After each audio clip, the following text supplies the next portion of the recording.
Welcome. I'm Pamela Riccia from livingjoyfully.ca, and today I'm here with Jae Williams. Hi, Jae. Hey, how you doing? I'm doing very well, thank you. Now, you were on the podcast last year. That was episode 290, and you spoke then about leaving your job as a teacher, and you were about 2 months into unschooling and deschooling. So I'll put the link in the show notes so that listeners can go back and listen to that. And I am so excited to connect with you again and hear how your first year unfolded. So to get us started, can you just give us a bit of an update about you and your family and what everybody's interested in right now? So, my kids, they're into sea creatures. That's their thing. I think even they were into it. That was like the beginning when we last spoke, but they've started to get a little more of a deeper dive into it. Like my daughter, I feel like she just randomly comes up with facts about sea creatures I've never heard of, like any fish and whale sharks, and oh, that's not really a shark or a whale, and it's the biggest blah blah blah in the world, and like she just, it's just all these random facts. Um, so they love this show. It's a little cartoon animated show. It's called Aquanauts or whatever, Octonauts, and I think that's where they get a lot of their information from. Speaking of that, actually, so my daughter absolutely loves TV. Like that's her thing. She's just a visual. She loves the stories, she loves the characters.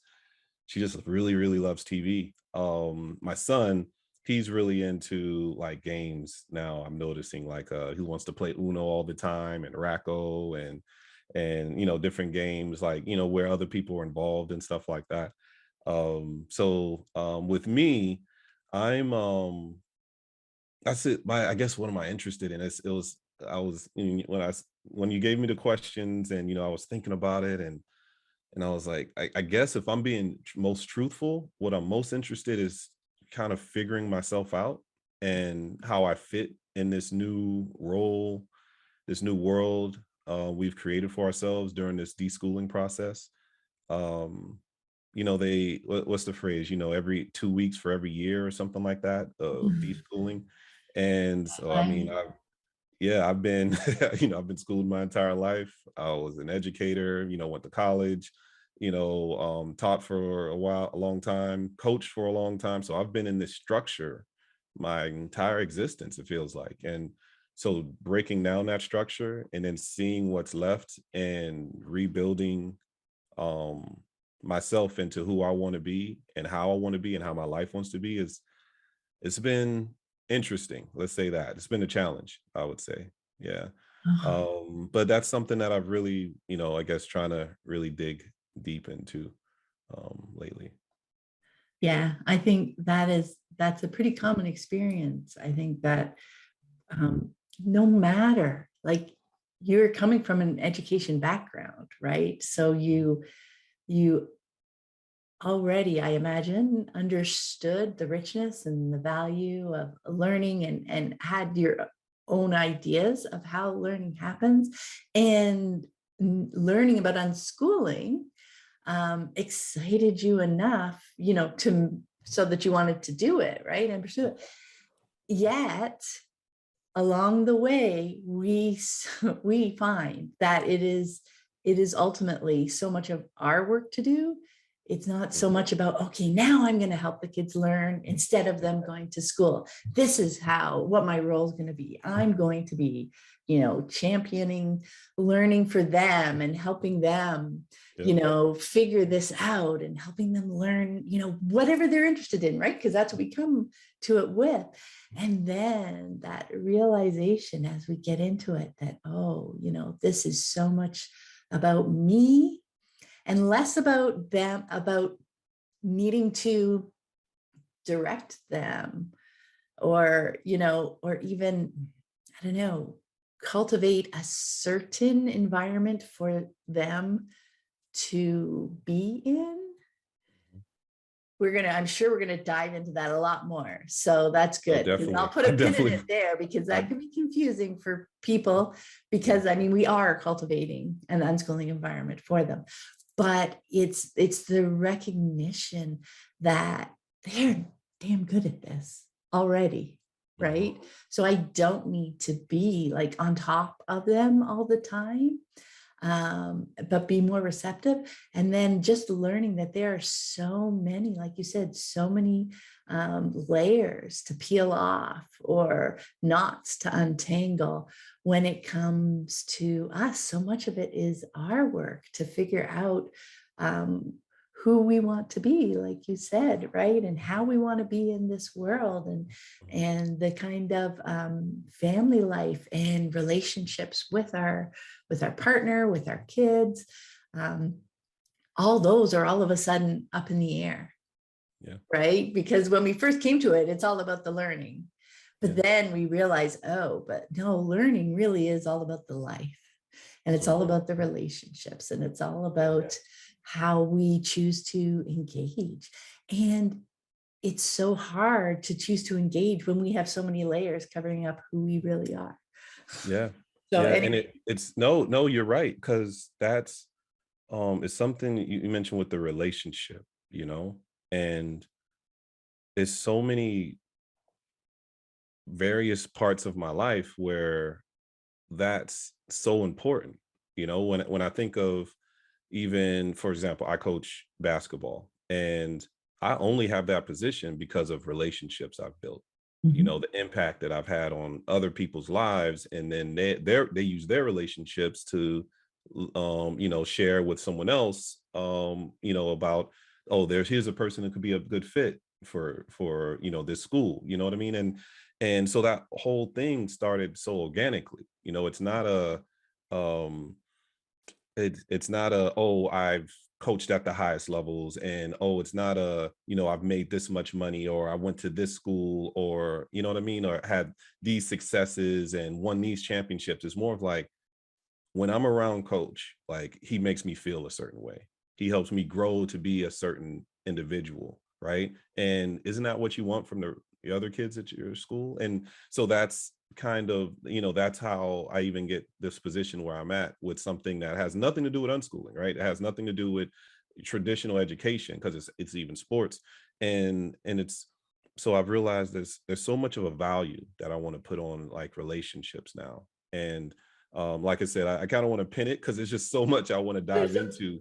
But yeah, that's I know, because just what you said there, Jay, like that, I think that is a huge piece of the deschooling, is coming to value the things that organically develop, right? To value that process versus I have this certificate, I've taught, I coached at this level, the things you can show on paper, Mhm. which is fine and is great, but to realize it's not the only way, and to realize that, oh my gosh, the things that develop are organically are often so much more meaningful to me, because they developed organically, because those are relationships I cultivated because I enjoyed them, or I enjoyed the topic, or you know what I mean? So that the person with the paper may be doing it because it's what they're supposed to do, because that's what their papers say.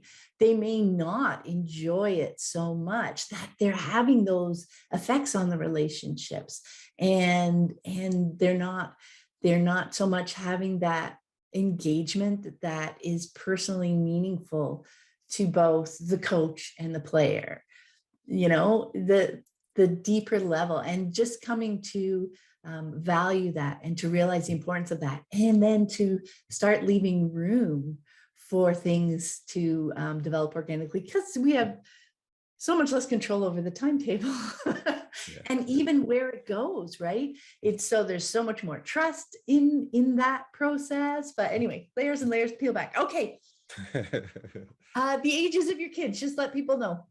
Oh, so my basically 4 and 7, but they're not quite there yet. They're in the next Yeah, month or so. They'll be those ages. So birthday yeah, season. 4 and 7. Okay, let's dive in. Let's dive in. I'm already excited. All right, when we spoke last July, as I mentioned, you've been unschooling for a couple of months, and it's been a year now. And of course, there have been all sorts of ups and downs, I'm sure. So I was curious to know what you've found to be the most challenging aspect of your unschooling journey so far. Yeah, so there's a lot to that. All right, so I'm going to start off with um so I think everybody says this because I think you ask this question every pod, and I feel like I hear so many different answers of the same question. And so I'm going to start off the way they start off. Like the journey is mostly about you, Mhm. and that's something that I've recognized. We kind of already discussed that. So it's seeing how much it is about me breaking down these walls and decolonizing my thinking and being more of you know, focusing on the whole individual. And in order to do that, you got to really focus on yourself, you know, how can you teach your daughter and your son to be gentle and caring and loving, and you know, being you know, showing empathy and all these things, right? Understanding and if you don't have those things, right? If you aren't displaying those things, those skills. And so it's constantly checking myself, you know, and seeing like, wait, why? It's like, you know, I guess unschooling is, there's always this question of why, right? So it's like, am I doing this because this is genuinely the organic, proper thing to do? Or am I doing this because I was just told to do this, right? You know, Mhm. that holds, I don't know if you ever heard the story where like this family, like they cut their turkey in half, and then they put it in the oven, and like a granddaughter and asked like, mom, why do you cut your turkey in half before you put it in the oven? Oh, because my mom did. And then the mom asked the grandma, why do you cut that turkey in half? Because you put it in the oven. Oh, because my mom did. And it was like, you go back and forth. And then they went back and they saw like it was something older or something. They said, oh, I only cut my turkey in half because it couldn't fit because our oven was so small. Yeah. Right. So it's like, am I cutting my turkey in half because, you know, this is something that's just been passed down to me, or do we really need to cut this turkey in half? Right. And it's been a constant struggle. And I know I'm using a hypothetical, but I'll be real specific. So um I feel that I'm very contradictory. Like for example, so I'll, in one breath, I'll say things like, I want to unschool.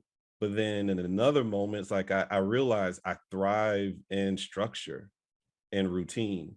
So then there's times where I'm not as motivated or productive when there's no structure and routine, you know? So just, and so finding like slowly getting to that balance of, or that flow or that moment of, okay, like this is the proper amount of structure to, you know what I mean, to facilitate a happy, loving environment, to be the level of production that makes me feel joy, right? And that helps my children see their father being in a place of, yeah, productivity, but also loving and understanding and doing the things that he's great at, while helping facilitate our things that we love and that we're interested in, you know. And that's, but it feels like I'm contradicting myself, you know. Another, sorry, go ahead. I know you would go Well, ahead. are you gonna add to that thought, or are you moving on to Y- something else? yeah, so it's like adding to it, like even for another more specific example is with, so I have the YouTube channel, like the Black Dad YouTube channel, right? And um I started a channel because I wanted to show and reflect a father's journey from being a teacher to an unschooler, right? Mhm. But I've only really, and I wanted it to be raw and real and honest, right? But I'm scared to show that I don't know everything, that I don't have the answers, that I'm literally walking somewhat blind a lot of times, you know? And I'm not sure if my approach this week, this month, you know, this year is the right approach or not. And to put that in front of the world seems, you know, it scares me, right? So it's a contradiction, because it's like in one breath I was like, man, this would be so beneficial to so many people, but then in another breath I'm like, oh, you know, like I don't want to look like an idiot to the internet, you know. But so it's in, and just finding, and I asked this question, I know this was one of our questions, but um kind of finding that, you know, am I doing enough? Like as a father, am I, it almost feels like I'm too focused on myself. Like this last year, it's felt like I've been too focused on myself and not enough on my kids. So it's like when you said earlier, like, let's pin it here, like like I was like, yeah, because I really need to get into that. We're going to definitely need to touch that point of, just kind of cultivate just, I don't know. I'll let you talk. I feel like Okay. I'm rambling, Okay. Okay. but Okay. We will. Like, that is such a rich question. Am I doing enough as an unschooler? So yeah, we'll just say we're coming up on that soon, because I am excited to dive into that. I wanted to just touch on, because it's another thing that I think comes up so often for people, is relating unschooling to not having structure and routine. Like, if I have a routine that feels good to me, I'm not really unschooling. Like, for me, that's not how I see unschooling. Like, people, there are certain personalities, whatever, that thrive on routine. Like, so I prefer routine over structure, because to me, routine doesn't necessarily doesn't have to go by the clock. To me, structure is like the things, the dentist appointment, the trip to visit people. Like, that's the structure that shows up in our days, or swimming lessons, if you guys enjoy that, or whoever or whatever people are putting on their calendar. To me, that's kind of structure.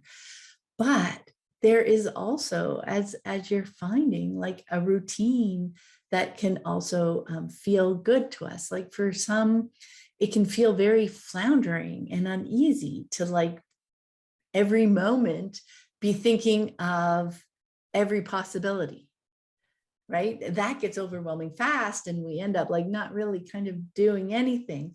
Whereas routine, like, that's another thing too, that the whole bedtime question that often comes up, right? It's like, okay, well, we don't do bedtime, so then we do nothing, right? Because we don't have a time on the clock that we send kids to bed. Yet bedtime routines can be very comforting for kids, a very nice way to handle transition into sleep. We can realize for ourselves, there are certain things we do to help us transition into sleep.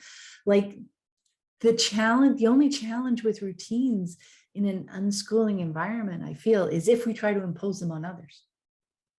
Right? Because a routine that feels very rewarding and comforting and energizing to us may not feel like that to someone else.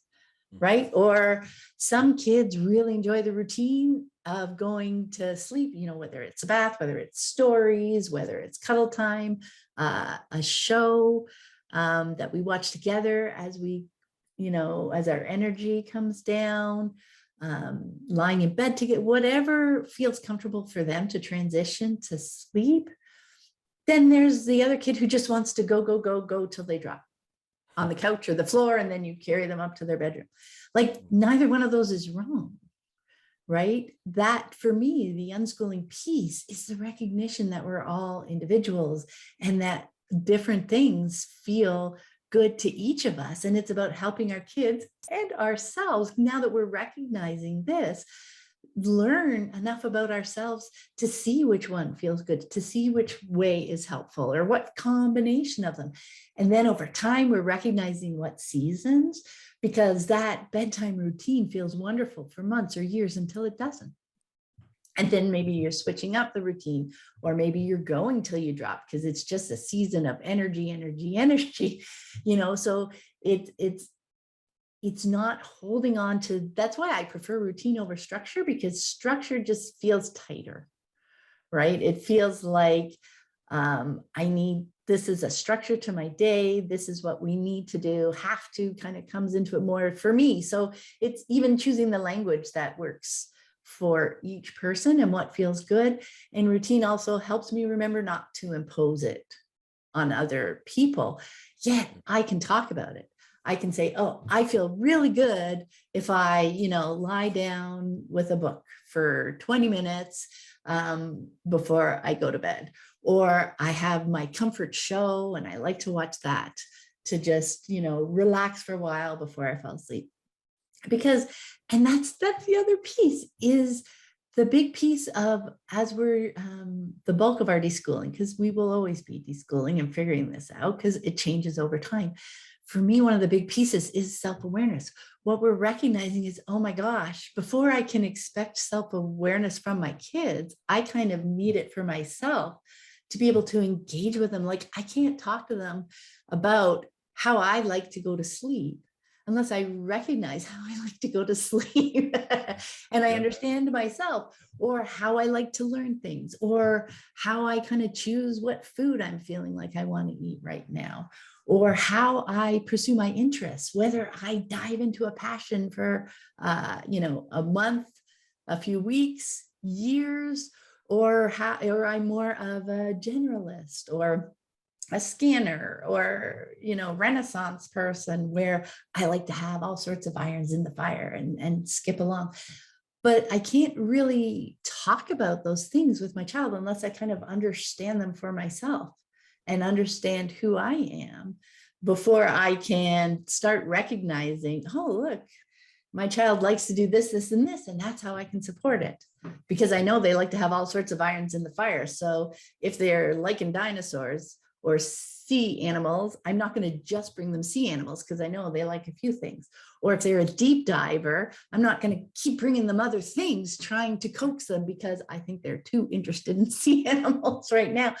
Yeah. But yeah, it's so hard to understand our kids at that level that we can support them, or recognize and have conversations with them about who they are and their personality and how they like to engage with the world, if I don't understand that in myself, right? Because that's kind of our point of connection, and we can totally be different.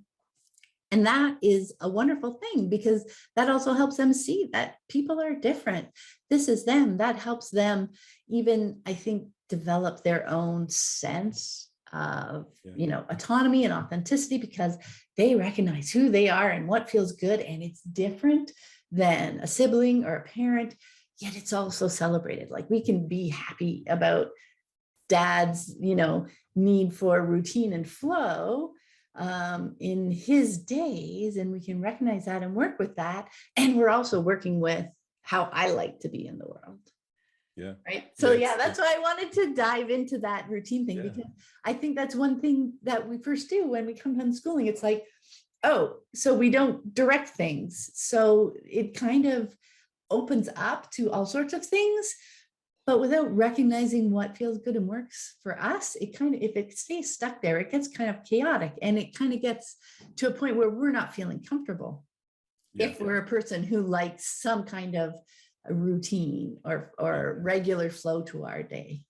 That makes Exactly. sense. And figuring out that, because basically with deschooling, I've just stripped it all down. Yeah, Right. yeah. I've literally scorched earth. Right. Yep. So Yep. and now I have the opportunity to build it the way I want it to be. Right. But then the question is, okay, do I want to build a lot of different compartments, or do I want to build like one huge mansion, or maybe a nice small cottage, or do I want to, industrial type thing? Like, how do I want it to be? And that it gets scary at times. I was there was this one documentary that I saw. It was done by an unschooler who was I guess a young adult, I mean in his 20s. And he was the realization, spoiler alert, but the realization that he went to at the end is that he actually didn't like unschooling, because he felt like it was just too much pressure to build this world on his own. Right. He would have liked more structure. Right. He would have liked a more paved path, that, okay, everybody just follows this path to go there.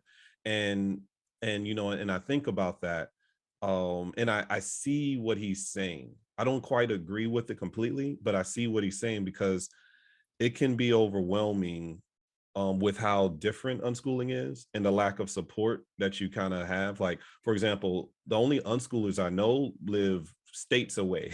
You know what I mean? There's no local unschoolers that I know, right? That at least that I have a relationship with.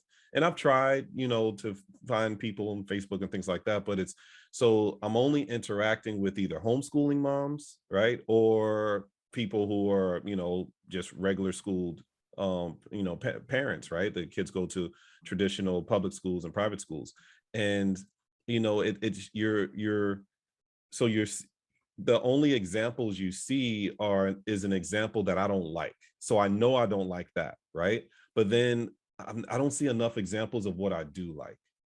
Does that make sense? So I'm constantly, so I feel like my journey is a little slower. Well, and I know there's no timeline. Stop thinking about that. But I feel like my journey is like a little slower than it could if I had more positive examples.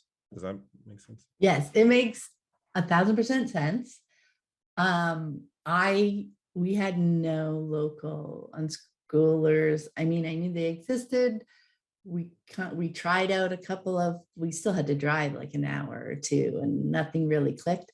But for the ones I found that clicked with, well, I'm in Canada. I drove to the States for conferences like once a year so we could hang out with other unschooling families. And that it does really help to see that there are other people in the world doing it, and absolutely being engaged with other families who had these same the same lens that they were seeing things and the same kind of direction that they were walking was super important to me. I felt I learned more quickly about unschooling just by, at the time, it was like an email list, by seeing other people's questions and thinking them through. So it wasn't just about my situation, but I was seeing unschooling through the lens of older kids, through the lens of challenges and stuff that just weren't happening in my life. But because I was thinking about them and seeing people process and talk about them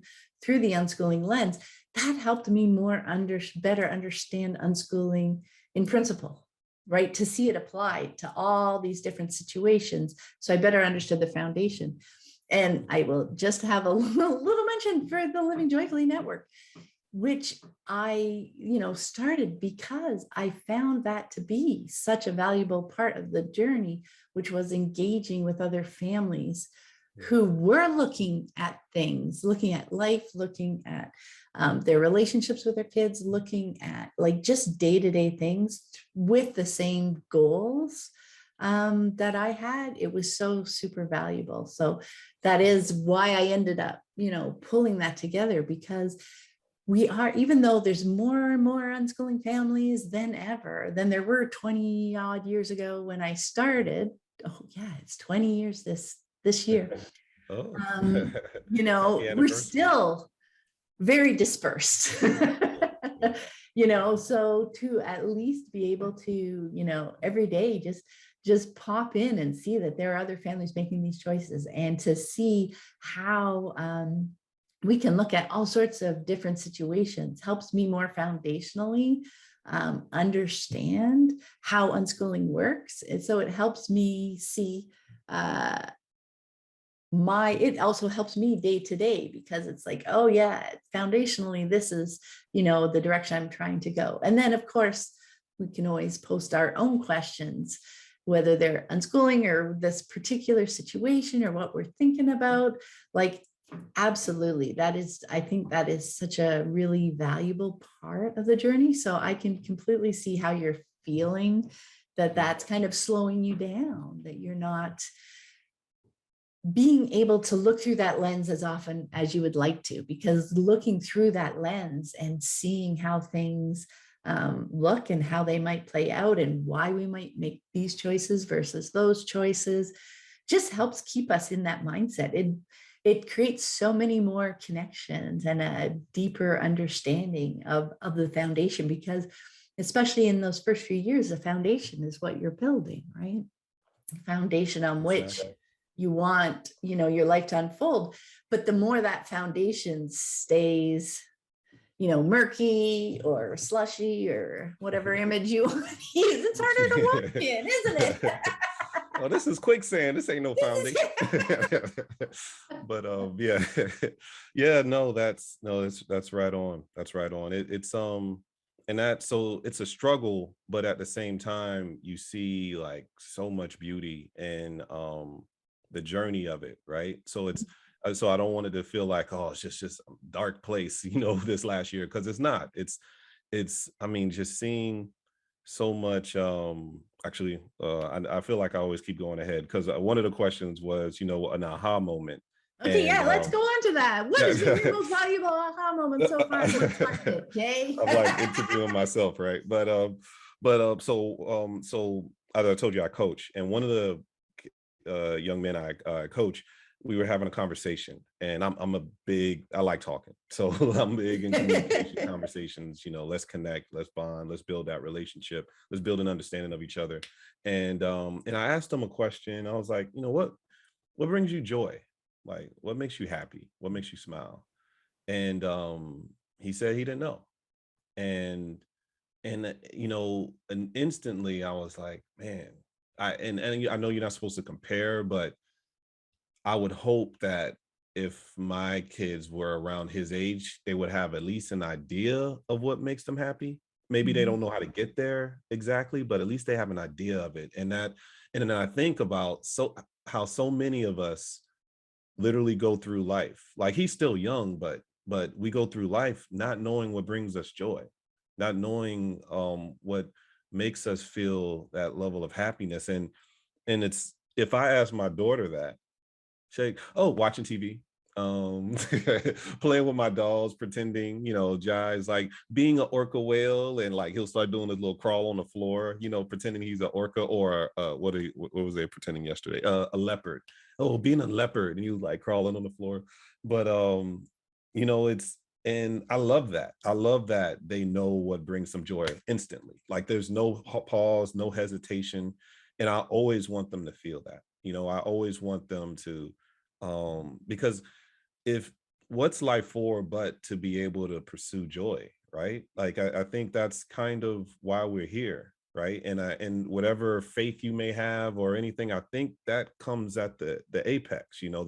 This this love, this sacrifice, this peace that you have, right? Like that comes from this understanding of, okay, what are the things in me that I want to continue pursue, right? That helps me become a better version of myself, or a deeper, stronger connection that helps me make those different hormones, start peaking, and you know what I mean? And like, what's gets causes me to be stimulated. Like, that's, I feel like that's what life is about. That's what life is, right? If not, we would just be robots, so um it's, that's that aha moment. And like, so through, I guess you could say, some of my confusion and trying to figure out, balance, routine, or figuring out, am I doing enough? I see these moments that my kids are extremely happy. I'm very, very happy. Like, my life is so good. I was just talking to my wife literally 2 days ago. We were saying, man, I feel like life is so good. Like, I just feel so blessed. And um and I feel a lot of that comes from our approach to life now through this lens of unschooling. Like, it's, we just look at everything differently. There's one more moment I had where, so this weekend, like, I was fresh off the presses, you guys. So this weekend, we for some reason, we have two refrigerators, so one in the house and then one in our garage. And the one in the garage just stopped keeping things cold. Like, it's just not being helpful at all. And so we go to Costco and all these, so you're buying things in bulk, and we put it in that freezer. And I mean, we probably lost like $500 worth of food because it didn't keep it cold. And my wife and I was like, well, should we get it fixed? And she said, I feel like this is kind of a sign, like, we're kind of wasteful. It's like, some of this food's been in there for months, like months. Do we really need all this food? Why are we just keeping food in our fridge and our freezer? Like, just because we have the space for it. And even in the fridge inside, it's like we just have food. Like, sometimes we'll see a little container. It's been in the back of the corner of the refrigerator for months. It has mold on it. It's been refrigerated and it still has mold. It's like, yeah, that's been there too long. It's like, we're just being too wasteful. We need to be more intentional about everything in our life, like even like how we eat and our buying practices and stuff. We're spending all this time buying food and just throwing it in the refrigerator, and then we go out to eat, 3 4 times a week, and it's like, what are we doing?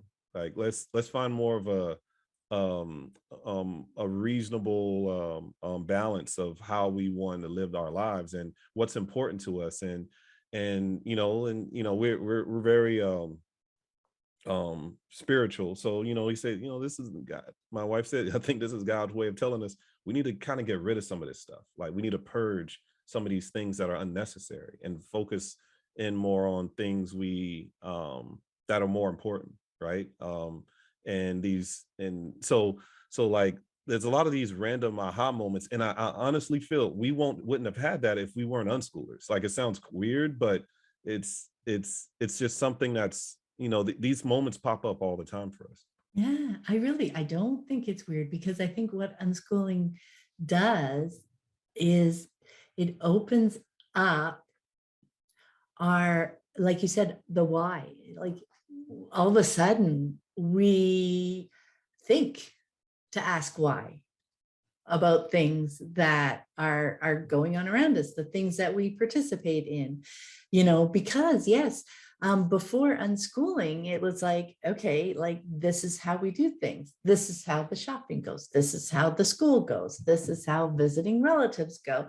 Your life is just filled with the way things are done, right? The expectation that this is the way adults do things, and this is the way adults treat kids, and this is just the way life works, right? And it's not until something challenges us or intrigues us enough to start to question one thing, right? Like, and it's not even surprising that education and learning was the first thing for you to start questioning, because that was where your interest was. That is where your understanding was already deep enough to recognize, as soon as you thought to ask why, that as soon as you discovered that there were kind of other possibilities and you started thinking about it, you were already there to see the depth of the other choice, like the impact of school and that structure, and seeing kids really learning and seeing the stuff that you're teaching that they're not remembering 3 months down the road, or which, if you want some stories about that, go listen to our first conversation. Yeah. But yeah, that was kind of your into things can be different. We don't have to do things conventionally. There are actual, reasons that I can find that making different choices make a lot of sense to me. And once you've done it in one place, You all want of to a do it all sudden the it becomes time. easier to question things like, oh, look, like, and it wasn't until the fridge, when the fridge broke down, that was kind of the moment, like, oh, we just, that was the thing that knocked the routine out a little bit, right? Knocked that conventional way you do things. It got, knocked out for a moment, to give you that moment to say, oh, do we want to just, get back to that system? Or why are we doing that way? Is there another way that we might like to do it? Yeah, it is so fascinating the way it's an opening to questioning so many things. Again, back to why so much of it is about us, right? It's because it's us noticing all the things that we're doing because that's the way they're done, and starting to say, well, is that the way I want to do it? And then I need to understand myself enough to know, what would make more sense for me, what would feel better for me. That's just, it's so interesting to, just to see it unfolding for you right now. It's opened so many doors. Like, it went from, unschooling to being more gentle with my parenting. It's gone to like trying to be more of a minimalist, or even like slowing down. Like I actually did one of my last videos I did was talking about slowing down, talking about the contradictions, right? I mentioned earlier. So I make this video about slowing down and how we just live in such a fast world, right? And I talk about the history of it, and then how basically unschooling's helped me recognize that let's just pause, right? And how we focus so much on consumerism. Like everybody wants to just buy things and to have money and to do this and do that, and it's all these things. It's like these why questions, like, wait, why am I spending this money? Or why am I, even though when someone asks me, oh, what did you do today? Like, I remember one of my players asked me, oh, coach, what did you do today? And I was going to give him the traditional, oh, I was just working hard, and it's been a grind, how it is, just striving for greatness and all this kind of stuff, like all these like motivational things about hard work and just and then I just started answering. I was like, no, we didn't do much today. Went to the playground, kids watched a lot of TV, I played with my daughter with creating words on an iPad, and yeah, that was about it. That was our day, like, and being comfortable in that, right? And being honest and genuine, and not feeling like I have to uphold this standard of, oh, I'm a man and I need to like have this kind of like suit on and with a briefcase and work 60 hours a weeks or 80-hour weeks and stuff to be considered a good father and a man, right? It's like kind of dealing with all of that, and it's different, it's interesting, but unschooling just really calls you to question so much.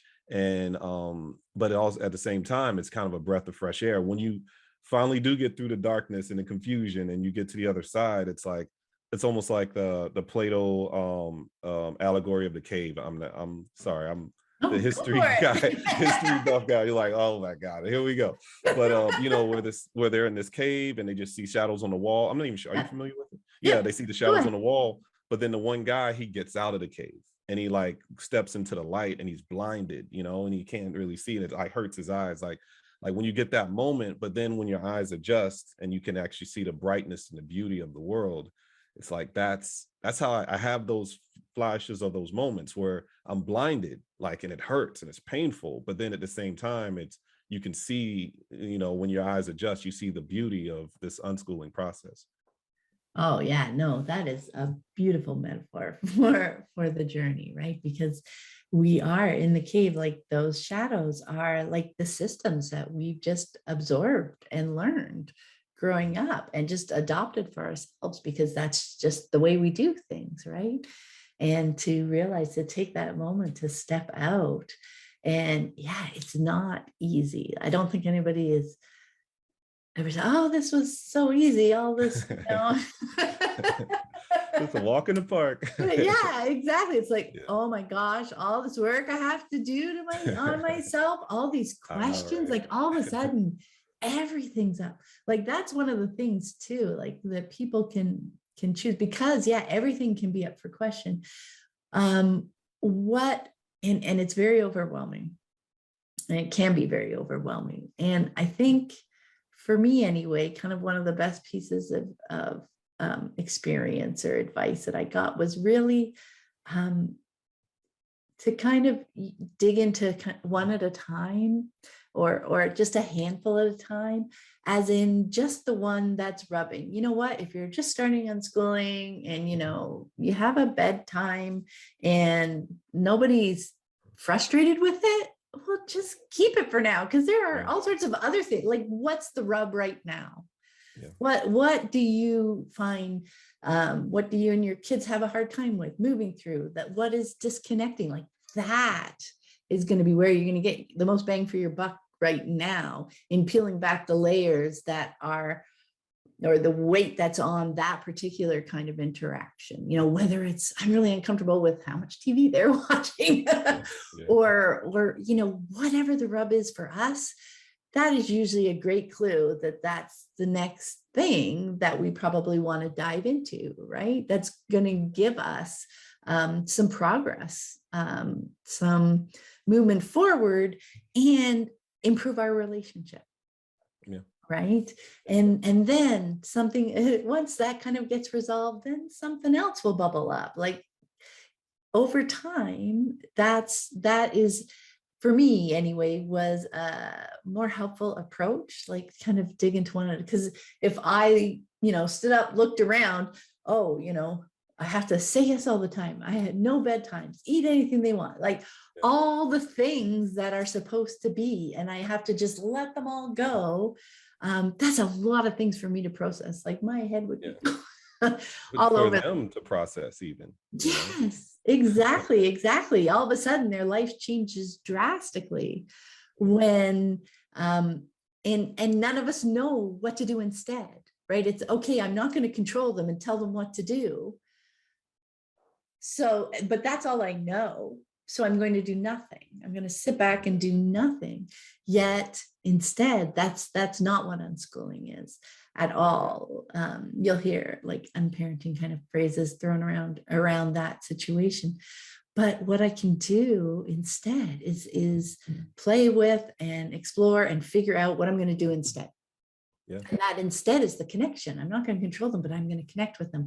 I'm having conversations with them. I'm learning about myself, that self-awareness piece, and I'm sharing that so that they start to become more self-aware of what they're doing. And then we can start having conversations where we can say, oh, this doesn't seem to be working out really well for us. What are some other things that we can do? Like we always seem to butt heads when X. And you're developing that level of trust and that level of connection and relationships such that they don't feel you're not trying to control them. This isn't like another way to control them, right? You're not expecting them to give the right answer. You're looking for the answer that it feels truthful to them. And that's not like a switch that you can turn on and off.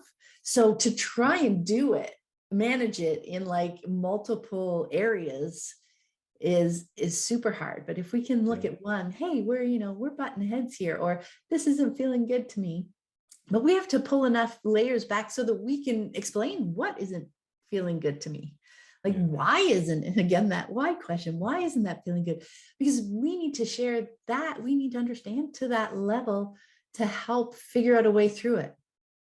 Because if we are stuck at the, I'm uncomfortable about this, if we stay up there, our understanding, then the solution is for them to stop doing this.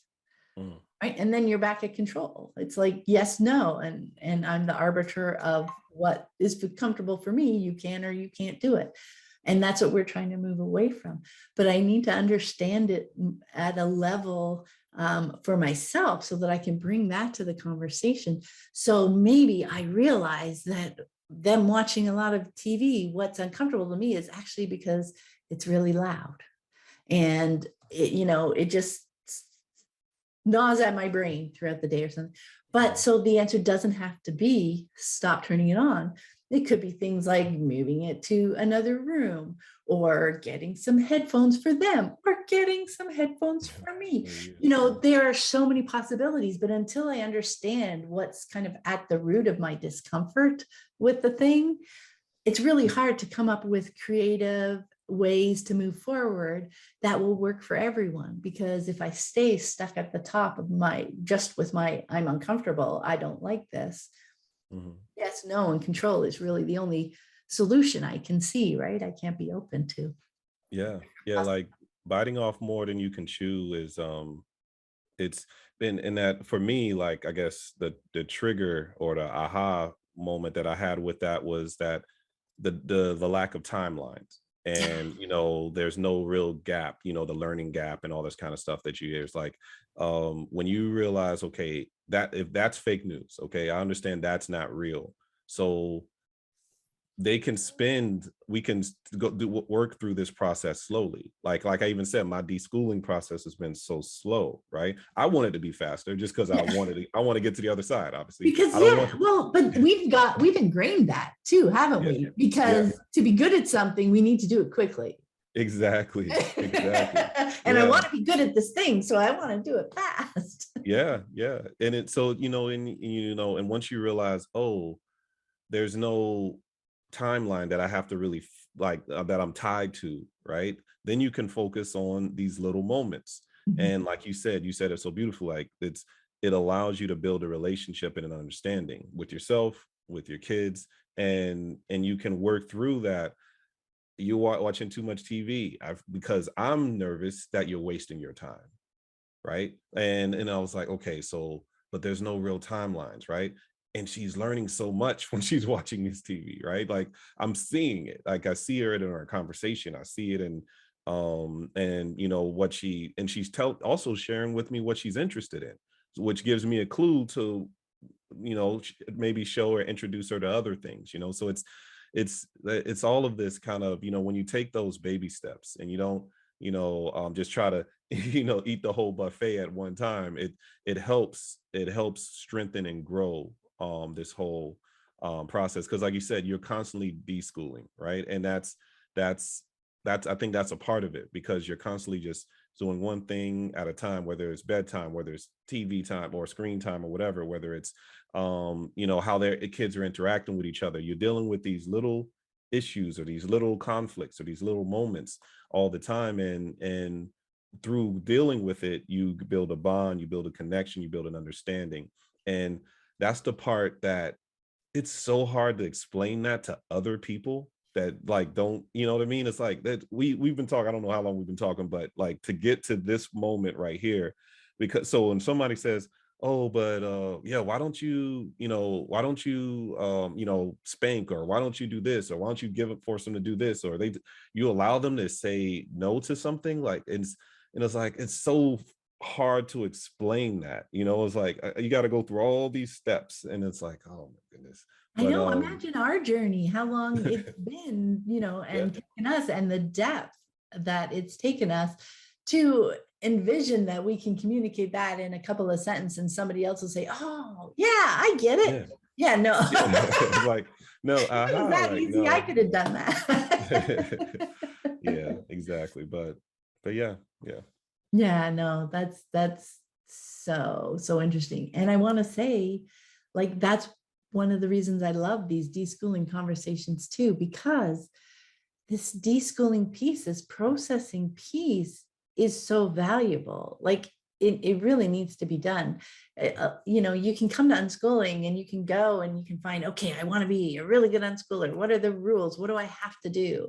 And you can read around a bit and you can find the list. And it's like, okay, if you go off and do that, it's like, okay, this is the way it's supposed to be. So I'm just going to push down my resistance and ignore my resistance because this is what I want to be. That is just a recipe for a crash in the future, right? Because this process of peeling back those layers and understanding why these choices, like how these choices make sense in the bigger picture, building this foundation of understanding unschooling and how it works. And then you quickly understand, get to the relationships, and then you start diving into moving from control to connection in your relationships, and just exploring and thinking about power in relationships, and how you want that to look like that work is vital for unschooling to thrive, I think. And without a lot of that processing too, I think you may get to situations where a child grows up just feeling unmoored, right? Like you were talking about, where, I would have liked structure. So, maybe more conversations with that person, may have been helpful to see how they're feeling and to see how they like their days to unfold. Like there's nothing wrong with routines and structure to our days when that is how we like to be in the world. Like that to me is kind of the goal of unschooling. My goal was to help my kids figure out the joy, which is different than the happiness. Like there's happy moments and there's sad moments, and but there's a root of joy that runs through all those, because I have agency in my own life. I have power over my choices, and to help them explore the ways to be and the ways to move through their days that work for them and who they are as a person. It's like, to me, that's where the lifeblood of unschooling is, right? It's not in, this is the way we do unschooling, y'all deal with it kind of thing.